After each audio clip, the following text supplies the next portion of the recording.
కొన్ని మాటలు మనం చూద్దాం. నిజంగా యేసు క్రీస్తు ఈ లోకానికి వచ్చాడు అంటే కొత్త నిబంధనకు పాత నిబంధనకు మధ్యవర్తిగా యేసు క్రీస్తు వచ్చి ఉన్నాడు. మధ్యవర్తి కొత్త నిబంధన నిజంగా నెరవేర్చుటకు ఆయన చూద్దాం. అంశం రాసుకోండి. కొత్త నిబంధనకు మరి పాత నిబంధనకు మధ్యవర్తిగా యేసు క్రీస్తు ఈ లోకానికి మరి వచ్చి ఉన్నాడు. అంశం రాసుకోండి. ఇక్కడ మనము చూద్దాం బైబిల్లో నుంచి మొదటిగా యెర్మీయా 31:31 చూద్దాం. ఈ వాక్యం మనం ధ్యానించాం, కానీ ఇక్కడి నుంచి మనము చూద్దాం. మనం 31:31 అమ్మా చాలా జాగ్రత్తగా చిన్నగా చదవాలి, అందరికి అర్థమయ్యేటట్టు చదవాలి.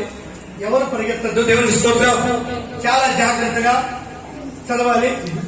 ఇదిగో నేను ఇశ్రాయేలు వారితోను యూదా వారితోను క్రొత్త నిబంధన చేయు దినములు వచ్చుచున్నవి. హల్లెలూయా. వచ్చుచున్నవి. నిజంగా ఏం చేయడానికి? క్రొత్త నిబంధన అంటే ముందే ఉంది చెప్పాలి. ఏముంది? పాత నిబంధన ఉంది. ఈ లోకానికి మధ్యవర్తి దానిని నెరవేర్చడానికి. దేన్ని నెరవేర్చడానికి? అమ్మా దేన్ని నెరవేర్చడానికి? పాత నిబంధన కొత్త నిబంధన ముందేముంది? మరి దేన్ని నెరవేర్చడానికి వచ్చాడు చెప్పాలి. కొత్త నిబంధన నెరవేర్చడానికి వచ్చాడా? పాత నిబంధన నెరవేర్చుకోవాలి. పాత నిబంధన నెరవేర్చడానికి వచ్చాడు. దేవుని స్తోత్రం. హల్లెలూయా. పాత నిబంధనను ఉన్న వాటిని నెరవేర్చుటకు ఆయన ఎలా వచ్చాడు? మధ్యవర్తిగా. దేవుని స్తోత్రం. హల్లెలూయా. మధ్యవర్తి అంటే పాత నిబంధన ఉంది. పాత నిబంధన నెరవేర్చడానికి మాత్రమే ఆయన మరి కొత్త నిబంధన చేయడానికి లోకానికి వచ్చాడు. దేవుని స్తోత్రం. మధ్యవర్తిగా వచ్చాడు. జాగ్రత్తగా చక్కగా మీరు వినండి. ఎందుకంటే నిజంగా ఈ వాక్యమును రకరకాలుగా బోధించి మనుషులను డైవర్ట్ చేసి కన్విన్స్ చేసి ముగ్గురు దేవుడు అని చెప్పి వారికి నిజంగా అర్థం కాకుండా చేసే బోధకులు ఈ రోజు చాలా మంది ఉన్నారు. దేవుని స్తోత్రం. వాళ్ళని చివరిలో కూడా నేను చెప్తాను. అందుకే ఇక్కడ మనం చూస్తూ ఇంకొక మాట చూద్దాం. ఇదిగో నేను ఇశ్రాయేలు వారితో యూదా వారితో కొత్త నిబంధన చేయు దినములు వచ్చుచున్నవి. ఇదే యెహోవా వాక్కు. ఎవరు చెప్పారు ఈ మాట? ఎవరు చెప్పారు? తండ్రిగా ఉన్నటువంటి యెహోవా దేవుడు. ఎవరు చెప్తున్నాడు? యెర్మీయాతో చెప్తున్నాడు. దేవుని స్తోత్రం. యెర్మీయా ప్రవక్తతో చెప్తున్నాడు. ఇదే యెహోవా వాక్కు అంటే యెహోవాలో ఉన్న దేవుడు ఎలా నమ్ముతున్నాడు? కొత్త నిబంధనను చెయ్యి దినములకు వచ్చుచున్నాయి. కొత్త నిబంధనను చేయడానికి పాత నిబంధనలు నెరవేర్పుకు ఈ లోకానికి వస్తున్నాడు. ఇదే యెహోవా వాక్కు. దేవుని స్తోత్రం. నిజంగా మరి యెహోవా ఉన్న దేవుడే యెర్మీయాతో చెప్తున్నాడు. తప్పుడుగా బోధించాడు. ఎందుకంటే యెహోవా దేవుడికి ఇంకా మరి యేసుక్రీస్తు పుట్టాడని, పరిశుద్ధాత్మ దేవుడు ముగ్గురు కూడా స్టార్టింగ్ లో నుంచి ఉన్నారని తప్పుడుగా వాక్యాన్ని బోధించారు. ఎక్కడైనా చూపిస్తారంటే ఎక్కడ లేదు. దేవునికి స్తోత్రం. అది తప్పుడు సిద్ధాంతంగా తప్పుడుగా అర్థముగాక మళ్ళీ చదువుకున్న వాళ్ళే పెద్ద అఫీషియల్ గా ఉండేవారి వాళ్ళు జ్ఞానం లేకనే వారి వాక్యాన్ని బోధించారు. దేవుని స్తోత్రం. అందుకే ఇక్కడ నిజంగా ఇజ్రాయేల్ ఇంకా ఇర్మియాతో మరి దేవుడిని కూడా యెహోవా వాగ్దానం చేశాడు. ఇదే యెహోవా వాక్కు కదా. ఈ మాటను అలా వస్తే మనం ఎక్కడ మనం ముగించామంటే చూద్దాం. ఏప్రిల్ రాసిన పత్రికలో మనం ఒక మాట చూద్దాం. చూడండి, ఇక్కడ ఈ మాట మనకి క్లారిటీగా చక్కగా చదువుకోండి, రాసుకోండి. ఏప్రిల్ 1 చూద్దాం. పూర్వకాలమందు నానా సమయంలో నానా విధములుగా ప్రవక్తల ద్వారా మాట్లాడిన నానా విధములుగా మాట్లాడిన ఎవరు మాట్లాడారు? యెహోవా కన్నాడు. నానా విధముగా ఎవరితో మాట్లాడుతున్నాడు? చెప్పాలి, జవాబు ఇవ్వాలి. ఎవరితో? తన చెప్పండి అమ్మా, తన ప్రవక్తలతో. హల్లెలూయా. నానా విధముగా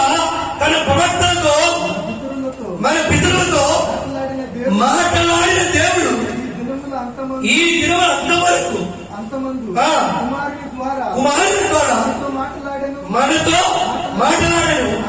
ఆయన ఆ కుమారుని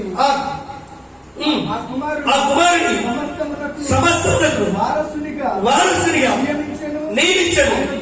ఆయన ద్వారా ప్రపంచములను నిర్మించను. ఎందుకంటే ఇక్కడ శరీరం ధరించి ఉన్నాడు కనుక కుమారుడు ఆత్మస్వరూపి ఆత్మకు ఉన్నాడు కనుక ఆయనను తండ్రిగా మరి సంబోధిస్తూ వచ్చాడు, మాట్లాడుతూ వచ్చాడు. ఎందుకంటే శరీరంతో ఉన్నటువంటి ప్రతి వ్యక్తి కూడా మరి ఆయనకు తండ్రిగా బోధిస్తూ వచ్చాడు. అందుకే ఇక్కడ 5వ వచనం చూడండి, జాగ్రత్తగా వినండి.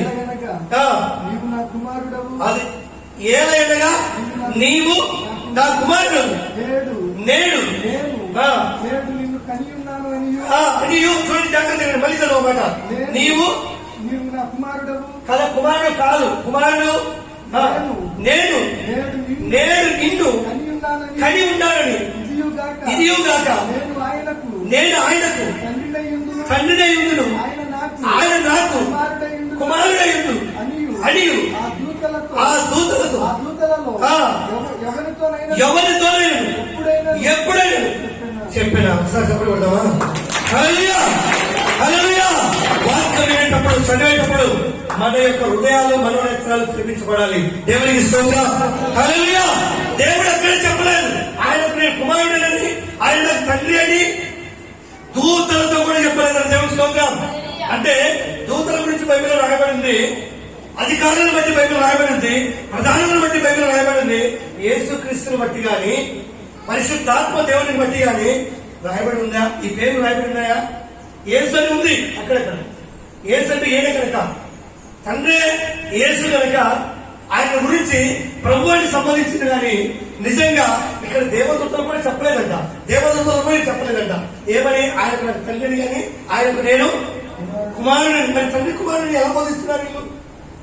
ఆయనకు పుట్టాడు, ఆయనకు ముగ్గురు ఉన్నారు, వాళ్ళు మనలాగే ఏమన్నా తండ్రి అంటే రూపం కలిగేవాడా? ఆయనకి ఏమన్నా ఫ్యామిలీ ఉందా? దేవునికి స్తోత్రం, హల్లెలూయా. ఆయన అంటే ఆత్మస్వరూపి అన్నాం. ఆ ఆత్మ ఏం ధరించిందంటే శరీరమును ధరించినప్పుడు ఆత్మకు ఇంటర్వ్యూ ఏమైనాడు? తండ్రి కుమారుడు అయిందంట. అందుకే ఆయన తండ్రిగా మాట్లాడుతూ వచ్చాడు. దేవుని స్తోత్రం, హల్లెలూయా. అందుకే ఇక్కడ నిజంగా ఈయన ప్రారంభమైనటువంటి దేవుడు ఇశ్రాయేలు బట్టి యెర్మీయాతో ఆయన మాట్లాడుతూ వచ్చాడు. అందుకే ఇక్కడ ఎబ్రీ పత్రిక చూద్దాం, ఎబ్రీ 8:8 కూడా మనం చూద్దాం. అయితే ఆయన వారితో ఇలాగూ చెప్పుచున్నాడు, ప్రభువు ఇట్లనను, ఇదిగో ఒక కాలము వస్తున్నది, అప్పటిలో కదా సేమ్ వాగ్దానం. సేమ్ ఇది ఎక్కడ? ఇది ఎబ్రీయులకు రాసిన పత్రిక. ఎవరి మాట చెప్తున్నారంటే పౌలు గారు చెప్తున్నారు. అక్కడ యెర్మీయా గారు చెప్తున్నాడు, యెర్మీయా ప్రవక్తతో దేవుడు మాట్లాడుతున్నాడు. సేమ్ ప్రవచనం. దేవుని స్తోత్రం. ఇద్దరు కలిసి దేవుడు ఒక్కడే డిక్లేర్ చేస్తున్నాడు. దేవుని స్తోత్రం. రెఫరెన్స్ ఉన్నాడు. ఎందుకు చెప్తున్నాడు? ఇశ్రాయేలు ఇంటి వారితోను యూదా ఇంటి వారితోను నేను కొత్త నిబంధన చెయ్యుదును. హల్లెలూయా. కదా, కొత్త నిబంధన చెయ్యుదును. ఎవరితో చెప్తున్నాడు? ఇశ్రాయేలు వారితోను యూదా ఇంటి వారితోను ఆయన కొత్త నిబంధన చేయుదును. హల్లెలూయా. నిజంగా యెర్మీయా ప్రవక్తతో కూడా ఇదే మాటలు దేవుడు మాట్లాడాడు. ఇక్కడ పౌలు గారు కూడా ఇదే మాటలు సంబోధిస్తున్నారు. దేవుని స్తోత్రం. ఎందుకంటే ఆయనే వీణ, యెహోవా దేవుడే కుమారుడు. దేవుని స్తోత్రం. ఎందుకంటే దేవుడి వాక్యము చక్కగా రాసుకుని వివరించాలని మనకు భయపడింది కనుక నేను రెఫరెన్స్ మాత్రమే ఇష్టపడుతుంటాను. అందుకే ఇక్కడ చూద్దాం, చూడండి మత్తయి సువార్త చూద్దాం. మత్తయి సువార్త 26వ అధ్యాయం 28వ వచనం చూద్దాం. 26, 28. 26వ అధ్యాయము 28వ వచనం. ఇది నా రక్తము అనగా పాపం క్షమాపణ నిమిత్తం అనేకుల కొరకు చిందింపబడుతున్న నిబంధన. దేవుని స్తోత్రం. నిబంధన పౌలు గారు చెప్తున్నాడు. నిబంధన. ఇర్మియా ప్రవక్త చెప్తున్నాడు, ఆయనే వీణ. ప్రతి మనిషి మన యొక్క పాపములను క్షమించాలంటే దేవుడి లోకానికి రావాలి. ఎవరు రావాలంటే ఆత్మగా ఉన్నటువంటి దేవుడు శరీరధారిగా రావాలి. దేవుడికి స్తోత్రం, హల్లెలూయా. శరీరధారిగా రావాలి. అందుకే ఇది ఏ నిబంధన? కొత్త నిబంధన వచ్చేసిన నిబంధన. నిబంధన, హల్లెలూయా. నిబంధనలు ప్రత్యక్షతలో ఇది ఒక ప్రత్యక్షత. దేవుడి స్తోత్రం. ప్రత్యక్షతలుగా దేవుడు వచ్చాడు. ఎందుకంటే బైబిల్లో ఎక్కడ చూసినా అదే మాటలు మనం సంపాదిస్తా ఉంది. చూడండి, ఇక్కడ కీర్తన భాగంలో చూద్దాం. 47వ కీర్తన 47 5వ వచనం చూద్దాం. మీరు రెఫరెన్స్ రాసుకోండి తొందరగా, చక్కగా. దేవుడు ఆర్భాటముతో ఆరోహణము. ఆయన ఎలాగంట చెప్పాలి? ఆర్భాటంతో. ఇది యెహోవాను కూర్చున్నటువంటి సంబంధించినటువంటి మాట. దేవుని స్తోత్రం. ఇది ఎవరిని కూర్చిన మాట? యెహోవాను కూర్చున్నటువంటి మాట. అంటే ఏమైందంట? ఆరోహణమైనంటే నిజంగా కొత్త నిబంధనతో చూస్తే యేసుక్రీస్తు మత్తయి సువార్త, లూకా సువార్తలలో, మరి అపోస్తలుల కార్యాలలో అనేక సార్లు కూడా ఆయన ఏమయ్యాడు చెప్పాలి? ఏమయ్యాడు? ఆరోహణము అయ్యాడా? మేఘాల మీద కలిపోయాడా? దేవునికి స్తోత్రం, హల్లెలూయా. మీకు ఈ రెఫరెన్స్ చెప్తే టైం ఎక్కువ అవుతుంది. చాలా రెఫరెన్స్ ఉన్నాయి. ఆయన అహరోణమైన యేసుక్రీస్తు అహరోణమైన మార్కు సువార్తలో 16 నిజంగా మనం చూస్తే 18 ఆ వచనాలలో మనం చూస్తే ఆయన ఏమయ్యాడు కదా? దేవుని స్తోత్రం. ఇది యెహోవాను కూర్చే మాట. అక్కడ కూడా యేసుక్రీస్తు కూడా ఏమయ్యాడు? సేమ్. దేవుని స్తోత్రం. అందుకే ఇంకా కింద మనం చూద్దాం. దేవుడు ఆర్భాటముతో ఊరధ్వనితో యెహోవా, అది యెహోవాను కూర్చున్నటువంటి మాట. ఆయనే వీణ. దేవుని స్తోత్రం, హల్లెలూయా. ఆయనే ఈయన. అందుకే ఇక్కడ చూద్దాం, చూడండి. మీకా గ్రంథం చూద్దాం, చూడండి. 1 ఒకటో అధ్యాయము 3వ వచనం. ఇదిగో యెహోవా తన స్థలమును విడిచి బయలుదేరుచున్నాడు. దేవునికి స్తోత్రం, హల్లెలూయా. తన స్థలం అంటే ఉన్నతమైన స్థలము విడిచి ఎక్కడికి బయలుదేరుతున్నాడు చెప్పాలి? భూమి మీదకి. ఏం చేయడానికి? కొత్త నిబంధన చేయడానికి. దేవునికి స్తోత్రం, హల్లెలూయా. ఏం విడిచి? తన స్థలం విడిచి. తన స్థలం అంటే ఉన్నతమైన స్థలం, ఉన్నతమైన సింహాసనం, ఆయన తేజస్. అక్కడ నుంచి ఆ స్థలం విడిచి యెహోవా బయలుదేరుచున్నాడు.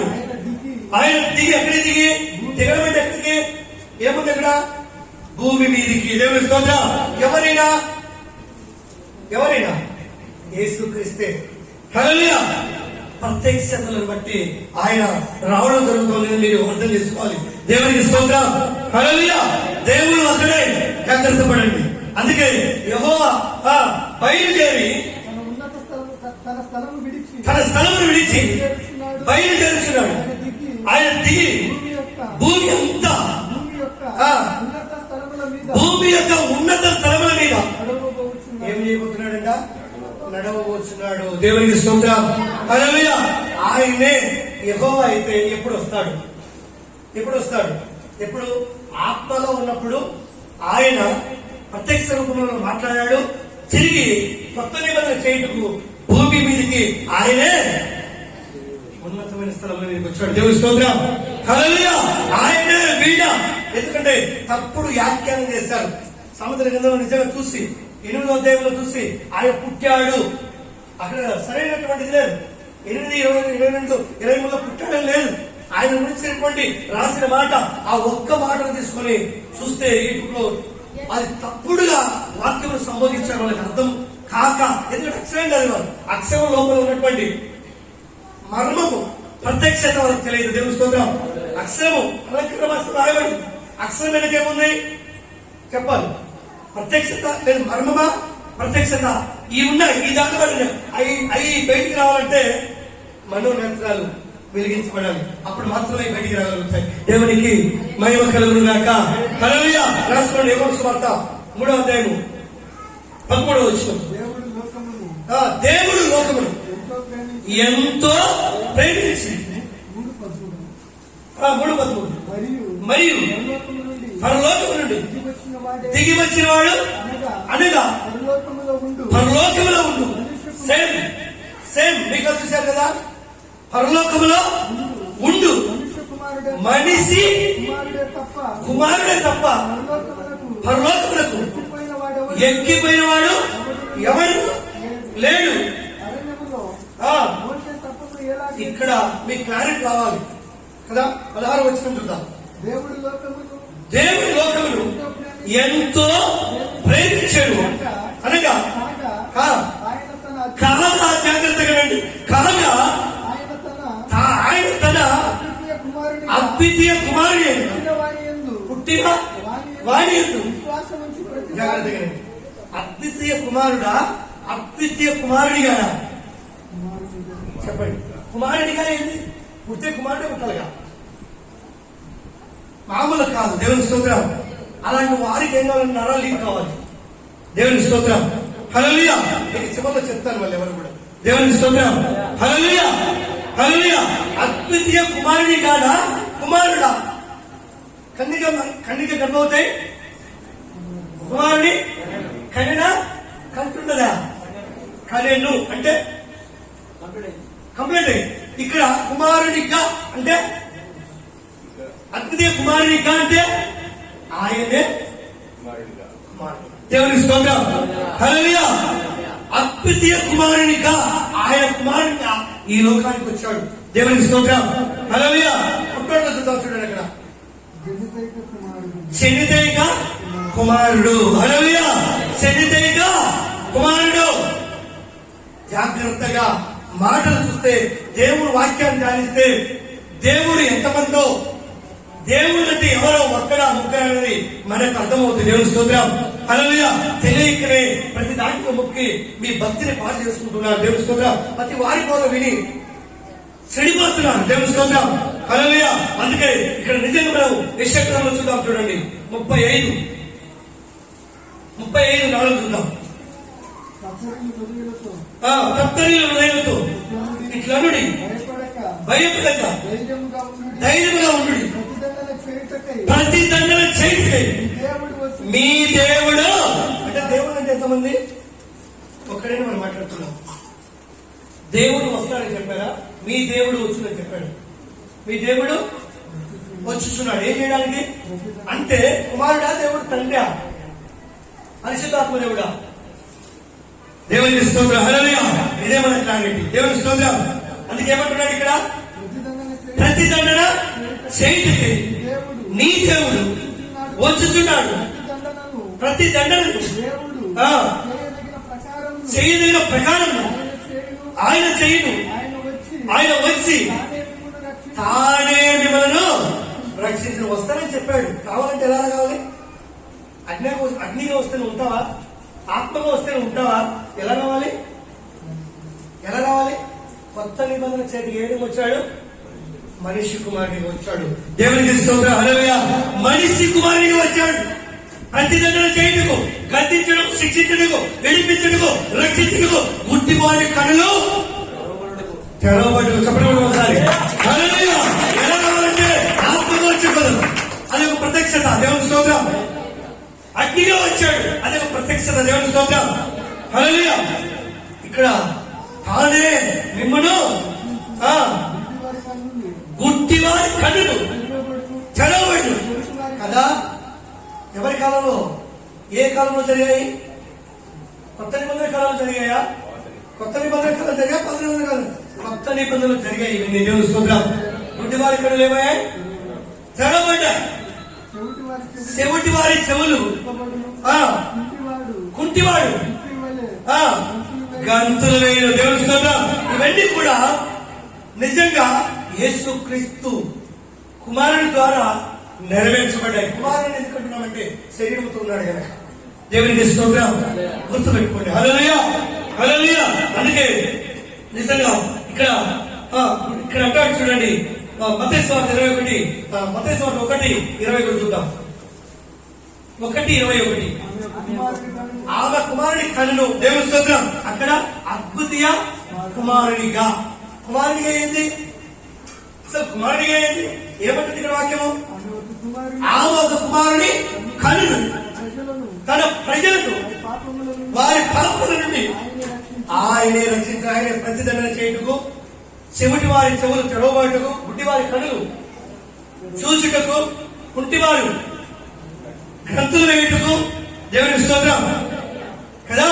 ఆయనే వీణ, దేవుని స్తోత్రం, ఆయనే వీణ. అంతే, క్లారిటీ ఉంది ఇక్కడ మనకి. అందుకే ఇక్కడ అంటారు చూడండి, ఇంకా మీకు అదే ఇర్మియా చూద్దాం చూడండి. ఇర్మియా 14:8 చూద్దాం.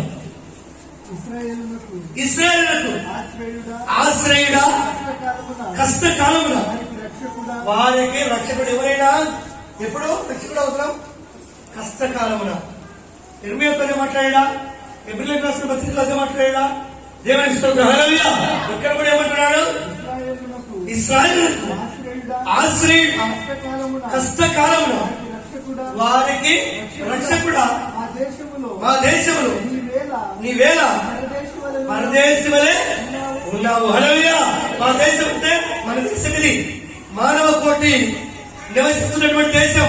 ఆయన పరమును విడిచి ఈ దేశానికి వచ్చాడు. ఆయన అన్ని ఉండేవాడు, కానీ ఆయనకి ఏమీ లేదు ఉండడానికి. కింద మాట చూడు. ఎలా రాత్రి వేళను బస చేయుటకు ఆ. గుడారము వేయు గుడారము వేయు ప్రయాణస్తుని వలె ఉన్నావు. ప్రయాణస్తుని వలె ఉన్నావు. సమస్యన్న వాని వలెను ఆ. రక్షింపలేని సూర్యుని వలెను ఆ. నీవేళ ఉన్నావు. నువ్వేలా ఉన్నావు? యెహోవా, యెహోవా నీవు మా మధ్యనున్నావే. చూడండి, ఎవరిగా హల్లెలూయా. యెహోవా నీవు మా మధ్యన ఉన్నావే కదా. ఈయనకి ఏమి లేదు. ఎలా ఉన్నాడు ఈయన? ప్రయాణం ఎలా ఉంది? గుడారము బస చేయుటకు బస చేయుటకు.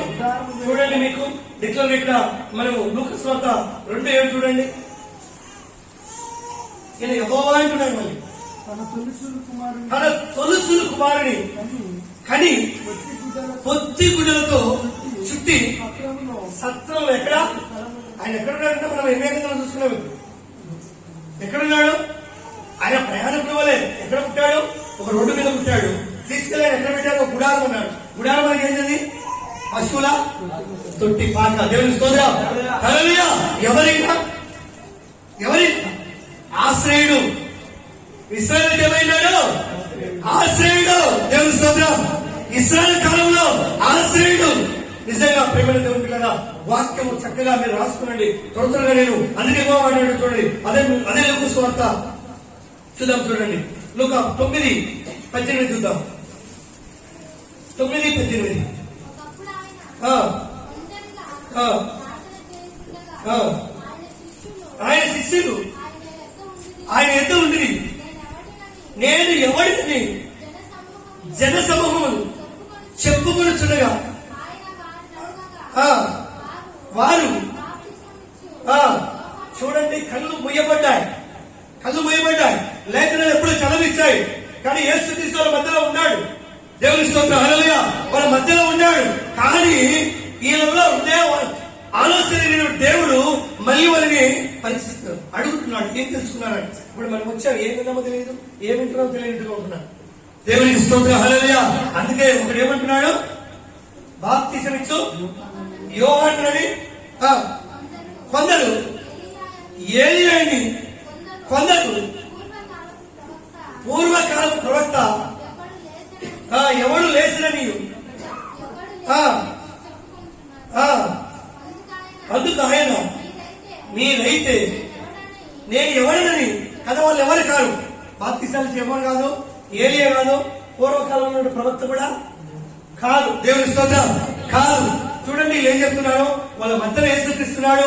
అనేక అద్భుతాలు చూసి ఇక్కడ మహాత్మాలుగా చేస్తారు. కానీ ఈయన దేవుని కుమారుడు, దేవుడు అని అసలు చెప్పండి అమ్మా, అసలే నమ్మలేదు. ఈ కాలంలో కూడా తప్పుదారిని పట్టించిన అనేక ధైర్యాలు ఉన్నారు. నమ్మకండి. దేవుని స్తోత్రం. వాక్యం సత్యం వినండి, సత్యము నమ్మండి. అందుకే ఇక్కడ నిజంగా నువ్వు ఎవడు కదా ఇది మాట చూద్దాం. అందుకు ఆయన మీరైతే నేను ఎవడనని చెప్పుకొనుచున్నారని పేతురు నీవు దేవుని క్రీస్తు. చెప్పడం ఒకసారి, హల్లెలూయా. దేవుడు అక్కడే, క్రీస్తు అక్కడే. ఖచ్చితంగా దేవుడు పేతురుకు బయలుపరిచాడు. ఆయనే క్రీస్తు, ఆయనే దేవుడు, ఒక్కడే. హల్లెలూయా. పేతురు కూడా చెప్తున్నాడు చాలా చేసి. ఏమని చెప్తున్నాడు? నీవైతే క్రీస్తు దేవుడు అని. దేవుని క్రీస్తు ఆ, అందుకు ఆయన ఆ, ఇది ఎవరితో చెప్పవద్దు. అది దేవుని స్తోత్రం. కూడా అర్థంగా చెప్పాడు. చాలా మందికి రహస్యంలో అలా పెట్టి చెప్పాడు. దేవుని స్తోత్రం. హల్లెలూయా. ఈయన సమయం అయినప్పటికీ కొన్ని మర్మములు చెప్తూ వచ్చాడు, కొన్ని వాళ్ళకి తెలియని చెప్తూ వచ్చాడు. అందుకే ఈ విషయం ఎవరితో చెప్పవద్దు. ఎందుకంటే పేతురు చెప్పగలిగాడు, నువ్వు క్రీస్తు దేవుడు, దేవుని క్రీస్తు. దేవుని స్తోత్రం. హల్లెలూయా.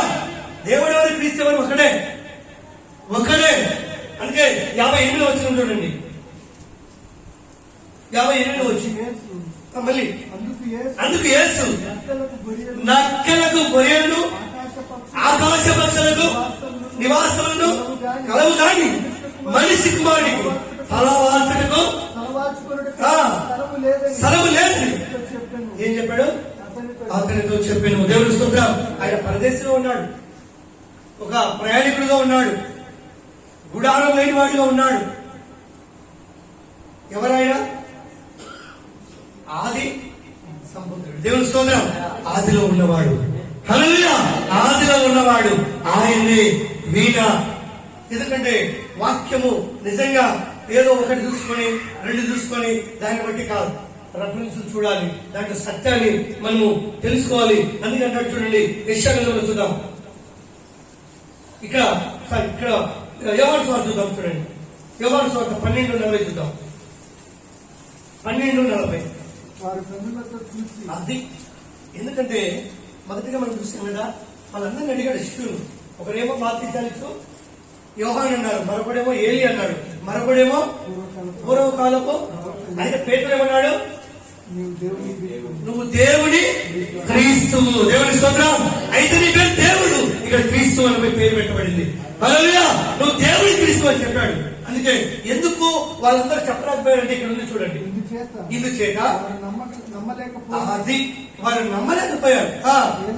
ఏలయనగా వారు కన్నులతో వారు కన్నులతో చూచి హృదయంతో గ్రహించి హృదయంతో తెగించి మనసు మార్చుకుని నా వలన స్వస్థపరచకుండబడినట్లు ఆయన వారి కన్నులకు అంధత్వం అంటే బుద్ధితనమును కలగజేసి వారి హృదయమును దీనపరచునని యెషయా కదా.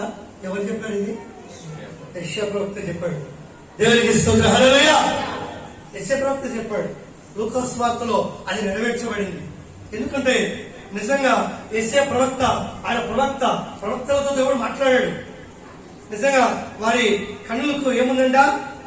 అంధత్వం. అంటే వారి కన్నులు ఏమైనాయి?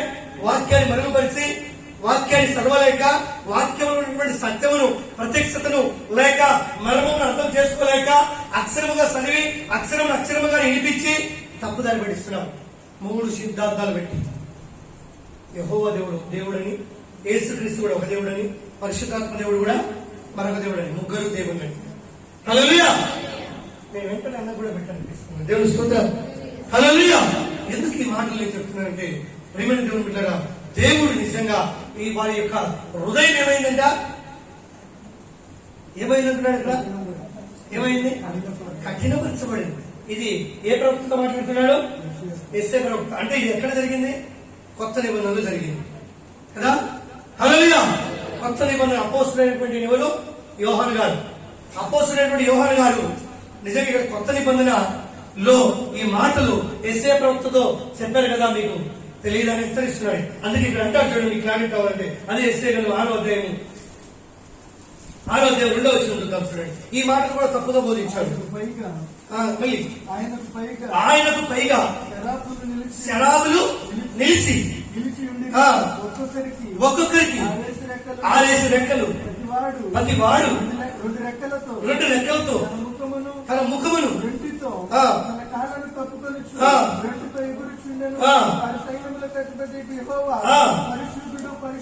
పరిశుద్ధుడు సర్వలోకము ఆయన మహిమతో నిండి ఉన్నదని గొప్ప స్వరముతో గ్రహణ ప్రతికారములు చేయుచున్నది. గడప కమ్ములు పునాదులు కదులుచు ఆ. మందిరము ధూపము చేత నిండగా ఉమ్. నేను అయ్యో అయ్యో నేను అపవిత్రమైన నేను అపవిత్రమైన ఆ, పెదవులు గలవాడని అపవిత్రమైన పెదవులు గల జనుల మధ్య ఆ. నివసించువాడను నేను నశించి. ఈ వాక్యం కూడా ఇంకా కింద మాట చూస్తే వీళ్ళు తప్పుడుగా ఎలా బోధించారంటే యేసు క్రీస్తే అని బోధించారు కదా. 9వ వచనం నీవు పోయి నీవు పోయి జనులతో ఇట్లనుము, ఆ. మీరు నిత్యము మీరు నిత్యము వినుచుందురు గాని వినిచుందురు గాని గ్రహింపకుందురు నిత్యము చూచుచుందురు గాని నిత్యము చూచుందురు గాని తెలుసుకొనకుందురు. ఏమైందంట తెలుసుకుందురు వారి కన్నులతో చూచి వారు కన్నులతో చూసి చెవులతో విని చెవులతో విని హృదయముతో గ్రహించి వారి హృదయముతో గ్రహించి మనస్సు మార్చుకొని మనసు మార్చుకొని మార్చుకుని స్వస్థత పొందకపోవున స్వస్థత పొందకపోవున పొందకపోవట్టు ఈ జనుల హృదయము ఆ. ప్రభు చేసి వారి చెవులు మందపరిచి దేవుని స్తోత్రం. ఇక్కడ మనం చూస్తే ఈ వాక్యాన్ని కూడా తప్పుగా బోధించారు. ఎందుకంటే జనుల మధ్యకి ఎవరు పోతారని పైన తండ్రి అడిగినప్పుడు కింద యేసుక్రీస్తు నేను పోతాను అంటున్నాడంట. యేసుక్రీస్తు అపవిత్ర పెదవులు లేనివాడా? యేసు క్రీస్తుకు అపవిత్రమైన పెదవులు కలిగిన వాడా? యేసుక్రీస్తు అంటే ఎవడు? పరిశుద్ధుడు. హల్లెలూయా! ఆయన దేవుడు. ఆయనను తప్పుడుగా బోధించి ఆయన ఈయనని చెప్పారు. ఈయన నిజంగా మనుషులు కూడా ఎలాంటి అపవిత్రమైన పెదవులు కలిగిన వారి మధ్య నేను నివసిస్తున్నాను అంటాడు. ఎవరంటే ఏషియా ప్రవక్త. అందుకే వారి ఇద్దరికి వెళ్ళాలంటే ఏ కురువులతో కలిసిమన్నాడు ఆయన పెదవులను? ఏ కురువులతో? ఏ కురువులు? కారు కురువులు కదా. కాల్చినప్పుడు ఆయన నోరు శుద్ధిపరచబడినప్పుడు ప్రజల మధ్య ప్రవశిస్తాడు. దేవుని స్తోత్రం. ఆయన కూడా ఏమని బోధించారంటే ఈయన కూడా యేసుక్రీస్తు అని బోధించారు. హల్లెలూయా! ఈయన కూడా ఎవరని బోధించారు? ఈయన యేసుక్రీస్తా? యెషయా ప్రవక్తనా? దేవుడు ఎవరితో మాట్లాడుతున్నాడు? దేవుడితో ఎవరు మాట్లాడుతున్నాడు? యెషయా ప్రవక్త మాట్లాడుతున్నాడు. దేవునికి స్తోత్రం చేద్దాం. హల్లెలూయా! యెషయా ప్రవక్త మాట్లాడుతున్నాడు. అందుకే ఇక్కడ చూద్దాం, చూడండి. 1 కొరింథీయుల ప్రశ్న పత్రిక రాసుకోండి, చక్కగా చదువుకోండి. 1 కొరింథీ 8:6 చూద్దాం. ఆకాశమందైనను భూమి మీద దేవతలు అనబడినవి ఉండను మనకు ఒక్కడే దేవుడు. చెప్పడం మరొకసారి హల్లెలూయా! హల్లెలూయా! దేవతలు ఉన్నాయి, వాళ్ళ దేవుళ్ళు కానే కాదు. ఆకాశం పర్వతంలో ఉన్నారు, భూమి మీద ఉన్నారు, కానీ వాళ్ళ దేవుళ్ళు కాదు. ఎవరు చెప్తున్నారు మాట? ఈ స్టేట్మెంట్ ఎవరు ఇస్తున్నారు? పౌలు గారు ఇస్తున్నారు. పౌలు గారు కూడా ఒక అప్పట్లో ధర్మశాస్త్రం కింద ఉన్నవాడే తిరిగి సత్యం తెలుసుకున్న తర్వాత దేవుడు ఒక్కడే తెలుసుకున్నాడు. దేవునికి సోదరం చెల్లిదా? ఏమంటున్నాడు? ఆకాశమందైనను, ఆకాశంలో ఉన్నారు దేవతలు ఉన్నారు కదా. దేవుడు ఉన్నారు, దేవదూతలు ఉన్నారు, కానీ వాళ్ళు దేవుడు కారు, వాళ్ళు దేవదూతలు మాత్రమే. వీళ్ళందరికీ ప్రత్యేకంగా పేరు రాయబడినప్పుడు మరి మిగతా ముగ్గురికి ఎందుకు రాయబడి? దేవునికి స్తోత్రం. హల్లెలూయా! భూమి మీద దేవతలు అనబడినవి ఉన్నను మనకు ఒక్కడే దేవుడు. హల్లెలూయా! ఒక్కడే దేవుడు, ఒక్కడే. ఎక్కడైనా మనం ఛాలెంజ్ గా మాట్లాడచ్చు. దేవునికి స్తోత్రం. ఎందుకంటే వాక్యమే మాట్లాడు. ఇది మనం తప్పుడుగా బోధిస్తున్నామంటే వాక్యంలో తప్పుడు వాళ్ళు రాసిన వాళ్ళు పరిశుద్ధాత్మ దేవుడు తప్పుడు ఆయన కాదు కదా. ముగ్గురు దేవుడు ఇక్కడ ఉన్నారా? చెప్తాను, రేపు వాళ్ళని చెప్తాను దాని గురించి. దేవుని స్తోత్రం. హల్లెలూయా! మనకు ఒక్కడే దేవుడు. ఆయన ఏమైనాడు? ఆయన ఏమైనా చెప్పండి ఒకసారి. తండ్రి అయినాడా, కుమారుడు అయినాడా? చెప్పండి. తండ్రి అంటే ఎవరు? ఉన్నవాడి. శరీరం దాల్చిన ముందు ఏమైనాడు? తండ్రి అయినాడు. శరీరం దాల్చిన ముందు ఏమైనాడు? హల్లెలూయా! కుమారుడు అయ్యాడు. రకరకాల వాటికి మొక్కలు ఘనత ఈయనకు మాత్రమే చెందాలి. దేవునికి స్తోత్రం. హల్లెలూయా! ఘనత ఆయనకు మాత్రమే చెందాలి. ఆయన మాత్రమే సేవించండి. అందుకే ఏమంటున్నాడు ఇక్కడ? ఆయన తండ్రి. అది ఎవరి నుంచి? యేసుక్రీస్తు నుంచి కలిగాయా? ఉదాహరణకు వాళ్ళనంటే మనం అనుకున్నాం, ముగ్గురు దేవుళ్ళు అన్నట్టే మనం అనుకున్నాం. సమస్తం కుమారుడి ద్వారా కలిగా, తండ్రి ద్వారా కలిగాయా? చెప్పాలి. ఆత్మగా ఉన్నప్పుడు నియమించబడ్డాయా, కుమారుడిగా వచ్చినప్పుడు నియమించబడ్డాయా? భూమి ఆకాశములు ఇప్పుడు కాలంలో కూడా చూస్తాం. పోయిన వారం హల్లెలూయా. ఏ కాలంలో కాలాలు తెలియదు కదా, కాలాలు తెలిస్తే దేవుడు ఏ కాలం పెట్టి ఎట్టొచ్చాడో తెలుస్తుంది. దేవుడు స్తోత్రం. అసలు కాలాలు తెలియకపోతే దేవుని గురించి వాళ్ళకి ఏమవుతుంది, ఏమనడానికి? అందుకే ఏమంటున్నాడు ఇక్కడ, ఆయన నుండి సమస్తమును కలిగి. ఎవరి నుంచి కలిగాయి? తండ్రి నుంచే కుమారుడి నుంచా? కుమారుడిగా ఉన్నప్పుడా తండ్రి కూడా ఉన్నప్పుడా? తండ్రిగా ఉన్నప్పుడే సమస్తము కలిగాయి. దేవుని స్తోత్రం. వాటి మీద భూమి మీద అడుగు పెట్టడానికి ఆయన శరీరం దాచి వచ్చాడు. దేవునికి స్తోత్రం. ఆయన తండ్రి ఉన్నాడు, ఆయన ద్వారానే సమస్తము కలిగాయి. మరి నిజంగా మరి వీళ్ళు ఎలా ఉంటారో కానీ వాక్యం చూస్తే చాలా కన్ఫ్యూజన్ లో ఉంటుంది. ఎలా బోధిస్తారో తెలియదు కానీ దుర్దశలు కదా, ఎవరైతే ఏమైనా ఉంటుండదు. దేవునికి స్తోత్రం. హల్లెలూయా, హల్లెలూయా. సత్యమును వినండి, సత్యము శ్రవించండి, జీవితంలో సత్యం తెలుసుకుంటారు. అందుకే ఆయన వలనే కలిగిన ఆయన నిమిత్తము మనమున్నాము, మరియు ప్రభు ఒక్కడే. ప్రభు ఒక్కడే. ఆయన ఎవరు? ఆదిలో ఉన్నవాడే ఈయన. దేవుని స్తోత్రం. ప్రభు ఒక్కడే. ఆయన వలన కలిగాయి. ఆయన యేసుక్రీస్తు. ఆయన ద్వారా సమస్తమును కలిగను. మనం ఆయన ద్వారా కలిగిన వారు అయితే మనం ఎవరి ద్వారా కలిగామంట? ఎవరి ద్వారా కలిగాం? మరి ఆ ద్వారా ఆ దినం చేసినప్పుడు యేసు ప్రభు చేసింది కానీ అనుకున్నాం. యేసు ప్రభు క్యారెక్టర్ లో ఉన్నప్పుడు మనం సృజించబడ్డామా? దేవుడు ఆత్మగా ఉన్నప్పుడు సృజించబడ్డామా? దేవుడు ఆత్మ ఉన్నప్పుడే సృజించబడ్డా. దేవుని స్తోత్రం. సృజించబడ్డాం కదా, అందుకే ఆయన వలనే సమస్తం కలిగను. అయితే